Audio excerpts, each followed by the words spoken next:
You arrive after sunset with wet hems, aching feet, and the thin hope that a medieval inn might offer something simple: a fire, a bench, a little straw, and a few hours of unconscious mercy. Instead, the first thing that reaches you is the smell. It rolls out when the door opens, not in one note, but in layers. Sour ale, damp wool, old smoke trapped in beams blackened by years of soot, grease gone rancid in wooden bowls, mud, urine, human breath turned stale in a room that has held too many lungs for too many winters. The innkeeper barely looks at you as he waves you inward. There is no quiet welcome, no clean chamber waiting upstairs, no tidy row of beds with crisp linen such as later centuries would learn to expect. What you see instead is a room crowded with bodies and their evidence. Cloaks drip near the hearth, boots steam by the fire. A child coughs into a woman's skirt. Someone scratches hard at his neck, then returns his hand to a shared loaf. A dog noses at rushes on the floor that have long since stopped being fresh and now hold the mashed residue of food. Spit, ash, and whatever else people were too tired or too drunk to notice. You realize quickly that sleep here is not a descent into comfort. It is surrender. To lie down in this place is to place your face near straw that has known other mouths, other fevers, other skin. It is to rest your hands where strangers have sweated, bled, drooled, and died. Travelers in the Middle Ages did not step into inns like storybook wanderers entering cheerful shelter. Many entered because darkness, cold, thieves, and distance left them no better choice. Shelter was shelter, even when it stank, and that is the first hard truth of the night. You are not choosing between a good room and a bad one. You are choosing between exposure outside and exposure inside. The road threatens you openly. The inn does it at arm's length, by inches, by breath, by bedding, by touch. Even before you sit, your body understands what your mind has not yet fully admitted. You may be under a roof tonight, but you are not safe. You do not get a room to yourself because privacy, in most medieval inns, is a luxury so rare it barely belongs to the world at all. What you get is proximity. The room is built around it. Benches press close to trestle tables. Sleepers lie shoulder to shoulder or head to foot on pallets. Lofts and rough platforms. Servants weave between them carrying jugs, trenchers, and gossip, brushing sleeves, elbows, and bare hands against whoever happens to be in the way. The whole building feels less like a refuge than a container for human overflow. Outside, the streets offered little relief. Medieval towns were dense by necessity, packed within walls, hemmed in by trade, status, and fear of attack. Houses leaned toward one another across lanes so narrow that noise and smell crossed between them as easily as light.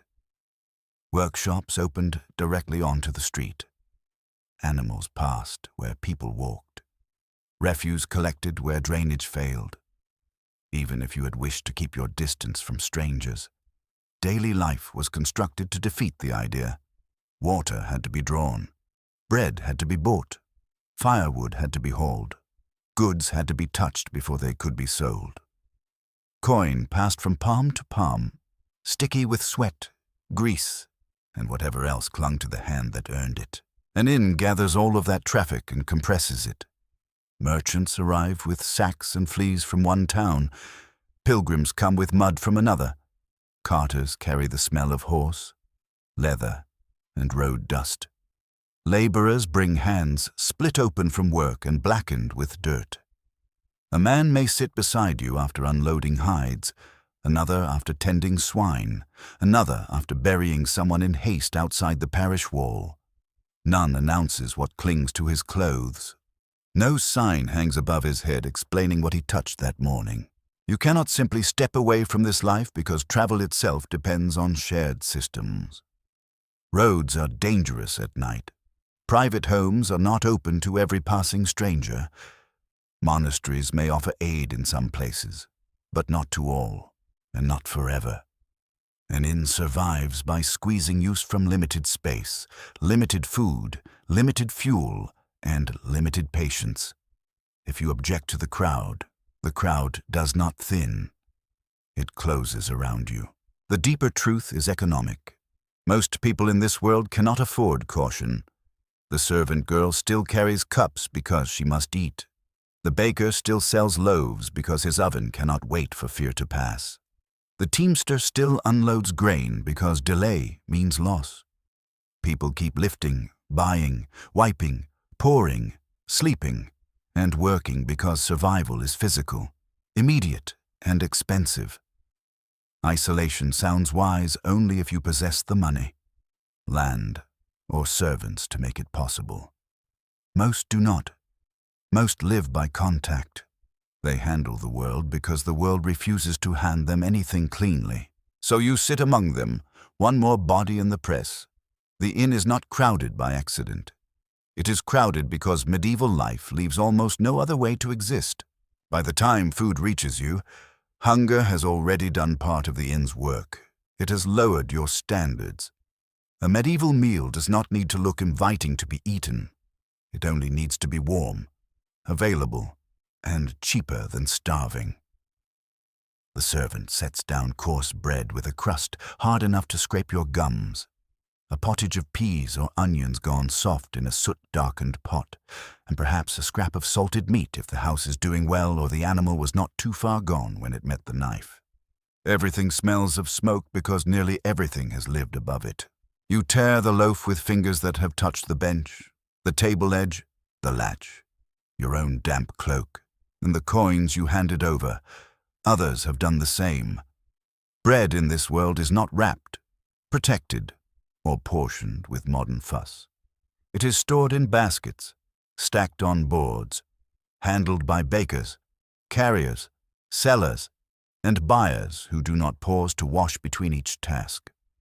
Flour itself can be precious enough to stretch with whatever the season allows. If grain stores are poor, the loaf may contain more husk than comfort. If storage is careless, damp and vermin leave their own quiet marks long before the bread reaches your mouth. The drink is safer in reputation than in certainty. Water can be drawn from wells, conduits, streams, or cisterns, and every source depends on what lies nearby and what seeps inward after rain. In towns where waste disposal is crude and drainage unreliable, clean water is an achievement rather than a guarantee. So you reach for ale, small beer, or watered wine, not because every cup is pure, but because fermentation offers at least the hope of improvement. The mug comes to you already wet from someone else's hand. It may be wood, leather, or pottery, chipped at the rim, wiped with a cloth that has cleaned too many things already. Shared drinking vessels are ordinary here. The idea that each traveler should have a spotless personal cup belongs to a future that has not yet been invented. Food storage brings its own hazards. Meat is salted because it must be. Fish is dried, smoked, or pickled because distance and time demand it. Milk spoils, butter turns, grain molds. Kitchen spaces are full of compromise. Pots hang above open fires that blacken rafters and sting eyes. Tables are scrubbed when possible, not purified. Flies arrive early. Mice arrive often. Dogs wait below for scraps and sometimes get more than scraps. The cook works fast because travelers are impatient. Fuel is costly, and daylight is never enough. Yet you still eat, because the alternative is weakness. Travel burns through the body, walking roads, hauling gear, enduring cold, and sleeping badly all demand calories, even when the food offering them is unclean by modern expectation. You cannot survive on suspicion alone, so you dip bread into broth, drink from the common cup, and trust necessity more than hygiene. In the medieval inn, nourishment and risk come ladled from the same pot.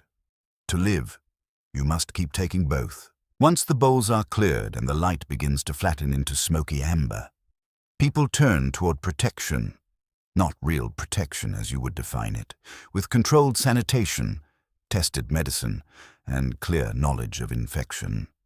But the protection available to medieval minds trying to impose order on invisible danger, the room fills with little acts of defense. A woman ties an herb bundle near her throat. A traveler rubs vinegar on his wrists. Someone feeds pungent branches into the fire so the smoke will sweeten the air, or at least overpower what already lives in it. A prayer is muttered over a bedroll. A charm is touched, kissed, tucked back under a shirt. This world does not lack cleanliness entirely, and that is one of the myths modern people get wrong. Medieval people were not blind to filth. They noticed foul smells, foul water, foul bedding, foul breath, and rotting matter very well. Town records and household advice from the period show concern for sweeping, washing linens when possible, draining waste, and avoiding corruption in food and air. Bathing existed, hand-washing existed, laundering existed. The problem was not a total absence of care. The problem was that care lived inside material limits. Water had to be hauled. Fuel had to heat it. Soap cost effort and ingredients. Clothes were few. Bedding was shared. Streets filled faster than systems could clear them. People knew dirt was unpleasant and often dangerous, but they lacked the tools to separate discomfort from true prevention with any consistency. Much of what they believed centered on air. Bad smells seemed to prove bad influence. Rotting flesh, open drains, marsh vapors, and crowded rooms felt dangerous because they were oppressive, and in a crude way that instinct was not entirely foolish. Stagnant, filthy environments often did travel with disease, but the explanation drifted toward miasma, the idea that corrupted air itself was the agent of sickness. So the answer became scent against stench, smoke against foulness, perfume against corruption, sweet herbs, incense, resin, and strong-smelling vinegars were used not simply for comfort, but as barriers against what people thought entered through the nose and settled in the body. Medicine carried the same tragic mix of observation and error. Learned physicians inherited ancient theories of humors and balance. Illness might be blamed on excess heat, cold, moisture, or dryness inside the body. Treatment aimed to restore order, sometimes with diet, purging, enemas, or bloodletting. Bloodletting had logic to those who practiced it. If the body seemed overwhelmed, reduce what appeared excessive. Yet for a weakened patient, draining blood could mean less strength, not more. Herbal remedies might soothe a symptom, ease pain, or settle the stomach, but they could not reliably stop a deadly infection moving through crowded lives. Folk cures multiplied in the gaps. Amulets of written prayer, saints invoked for mercy, powders mixed into drink, oils rubbed onto swollen skin. Smoke passed over bedding and clothing as if visible fumes could negotiate with unseen death. Religion gave structure where certainty failed. Bells rang. Priests led processions. Families prayed over the sick and over themselves. Confession mattered because plague did not strike only the body. It exposed the soul to terror. If death could arrive before dawn, then spiritual readiness became a form of survival, even for those whose flesh was already losing the argument. You watch all this and understand the cruel irony. These people are not passive. They are trying everything they know. They scrub when they can, burn herbs, open shutters, close shutters, bleed patients, bless rooms, and trust remedies handed down by authority. Custom and desperation. But false protection can feel most convincing precisely when danger is least understood. In the inn, the smoke thickens, the prayers continue, and everyone behaves as though action itself might be enough. The bed is where the lie collapses. An inn promises rest. But rest in a medieval town is never only rest. It is contact prolonged.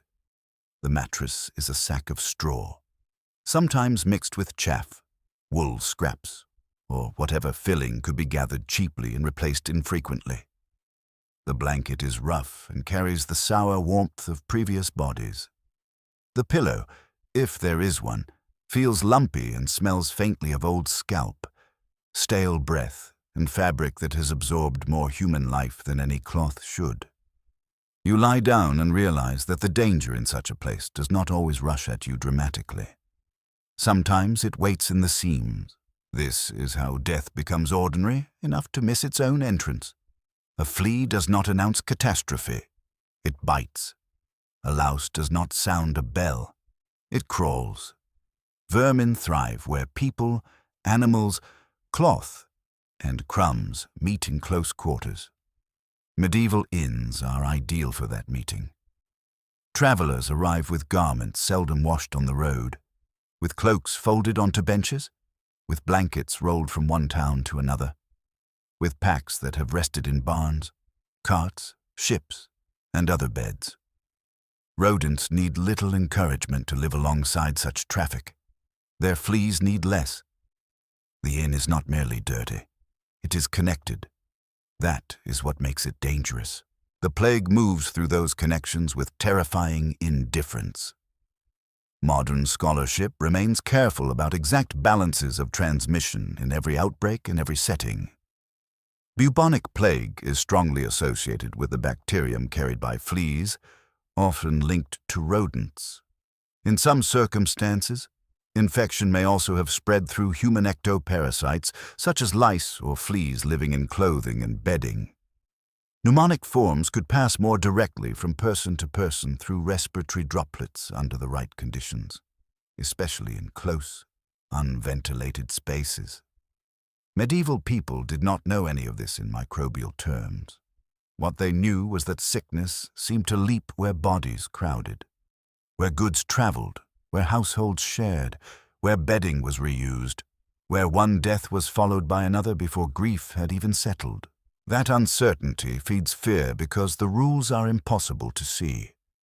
You can avoid a man with visible sores and still sleep in linen he once used. You can refuse a handshake and then take a cup from the same servant who emptied a chamber pot an hour earlier. You can open the shutters for fresh air and still keep your cloak draped across a bench where fleas wait in the folds. Death does not need theatrical contact. It needs a route. Then the symptoms begin in someone nearby, and the room changes shape around them. At first it may be only shivering by the fire, the kind that looks almost ordinary after a wet ride. Then fever. The face reddens or turns strangely bright. The eyes lose focus. A man who had been noisy at supper now sits very still, breathing through parted lips. Another complains of pain in the groin or under the arm. And there, beneath the cloth, swellings begin to rise, hard and agonizing. The infamous buboes that terrified witnesses because they seemed to announce corruption blooming inside the flesh. Not every victim presents the same way. Some weaken with fever and delirium. Some cough. Some bring up blood. Some decline over days. Others seem to tip from uneasy health into collapse with frightening speed. The bodily reality is brutal. The sick sweat into straw and wool. They foul bedding they are too weak to leave. Their skin grows hot enough to frighten anyone who touches it. Their breath turns sharp, then shallow, then ragged. Servants recoil but still must carry water, move bowls, strip beds, drag refuse, and sometimes drag the body itself. Family members face an impossible arithmetic. Hold the hand of the person they love, or protect the hand they still hope to keep for themselves. In a crowded town, in a crowded inn, compassion and self-preservation are forced into the same narrow space until one begins to resemble the other. Corpses create new terror. Medieval burial customs valued care for the dead, but plague pressures that care to breaking point. A body cannot remain long in a shared room without deepening panic. Yet removing it is not simple. Someone must lift it. Someone must strip or cut away clothing. Someone must decide what to do with the blanket, the straw, the cup, the spoon, the shoes at the bedside. Each object now seems charged, not magically, but morally and physically. Touch becomes accusation. Who touched him last? Who cleaned the bed? Who slept beside the wall? Who used that cloak? Who took his place on the bench before anyone thought to wipe it down? The inn itself becomes an engine of circulation. New travelers keep arriving, either ignorant of what has happened or too desperate to care. Horses need stable space, goods need unloading, coins change hands, food must still be cooked, floors must still be crossed. If plague has entered, daily function helps carry its consequences further. The building cannot freeze in horror. Its very attempt to continue may spread the conditions that make stopping impossible. And still, some people survive. That fact may be the cruelest confusion of all. One traveler sleeps in the same room and wakes only exhausted. Another handles the same cup and falls ill by noon. One child recovers. Another is buried. Such unevenness prevents certainty and encourages false lessons. People think a charm worked, or a prayer, or a certain herb, or a particular route through the room. Luck disguises itself as wisdom all the time. So you lie awake listening, not to silence, because there is none, but to scratching in straw, coughing in darkness, feet on boards, whispered prayers, sudden retching, a moan cut short, the restless turning of bodies that do not trust their own skin. This is the true horror of the medieval inn. Death does not always storm the door. Sometimes it settles into the bedding and waits for everyone to grow tired enough to welcome it close. By the deepest part of the night, the inn has become more than a building full of risk. It has become a machine for changing the mind. Fear alters the way you look at ordinary things. A hand on a shoulder is no longer comfort by default. A cough is not just a cough. A stain on cloth becomes a question. A flushed face becomes a warning. Even kindness begins to feel dangerous, because kindness so often requires touch, closeness, lifting, cleaning, feeding, or staying beside someone longer than instinct now permits. This does not make people cold in any simple way. It makes them divided against themselves. A mother still reaches for a feverish child. A wife still wipes her husband's mouth. A servant still has to gather bowls from the bedside. But each act carries a tremor of hesitation, the awful pause in which the body wants to pull back while duty pushes it forward. That pause is its own kind of wound. It teaches people to mistrust their impulses, then mistrust one another. The poor suffer this most visibly because they have the fewest barriers between themselves and everyone else. A wealthy household may have more space, better food, cleaner linens, perhaps a chance to leave town before danger thickens. A laborer has none of that. He sleeps where there is room. He works until weakness stops him. He cannot afford to abandon wages for caution. Women often carry burdens that keep them closest to contamination. Washing clothes, tending children, preparing food, nursing the sick, clearing waste, handling bedding. Children move through the world with little control over where they sleep or what they touch. The elderly, the widowed, the orphaned, and the servant with no family nearby can vanish into sickness with hardly anyone to insist they are remembered properly. Identity itself begins to shrink under these pressures. A person becomes the one who coughed, the one from the infected lane, the one whose wife died, the one who handled the burial cloth, the one no one wants beside the fire. Rumor does the rest. People avoid benches others used. They whisper about houses, jobs, neighborhoods, accents, and trades. In a frightened town, blame is easier to distribute than understanding. What makes this especially cruel is that there is often nowhere for the vulnerable to go. Fear tells everyone to withdraw, but medieval life is built on dependence. Bread must still be baked. Children still cry. Animals still need feeding. Bodies still need washing and burying. The people with the least protection are often the very people expected to keep these tasks moving. So the forgotten do not disappear because they matter less. They disappear because the machinery of survival has no spare hands and no spare mercy. In the inn, as in the town beyond it, fear does not fall equally.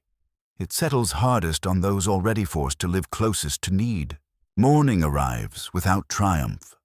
Light slips through warped shutters and smoke-stained cracks, touching the same benches, the same cups, the same rush-covered floor, now flattened by a night of anxious bodies. Nothing looks transformed, yet everything has been altered by what the dark revealed. The medieval inn was never simply a place to sleep. It was a small model of the wider world, a place where trade, hunger, labor, faith, dirt, and disease met under one roof and forced human beings to keep living in one another's reach. That is what plague changed so deeply. It did not only kill, it exposed the weakness of systems already stretched thin. It showed how fragile daily survival could become when every task depended on contact, carrying food, washing cloth, tending children, nursing the weak, buying bread, sharing tools, burying the dead. All the acts that held a community together could also become paths of terror. The old confidence that life would continue through routine gave way to a harsher knowledge. Routine itself could betray you, and yet people endured. Not because the world protected them well, it did not. Not because knowledge was sufficient. It was not. They endured because human beings are stubborn creatures who go on baking, hauling, praying, cleaning, and comforting even when certainty has collapsed. Some survived through strength, some through timing, some through sheer luck so arbitrary it must have felt like judgment or miracle. What remains most haunting is the lesson of touch. In this world, touch is necessary long before it is safe. To be fed, sheltered, healed, blessed, or buried, someone must come close. The same hand that offers bread may carry danger. The same blanket that gives warmth may harbor death. A single night in a medieval inn reveals that survival was never a matter of comfort. It was a negotiation between need and fear, played out by bodies too vulnerable to live alone and too fragile to trust contact completely.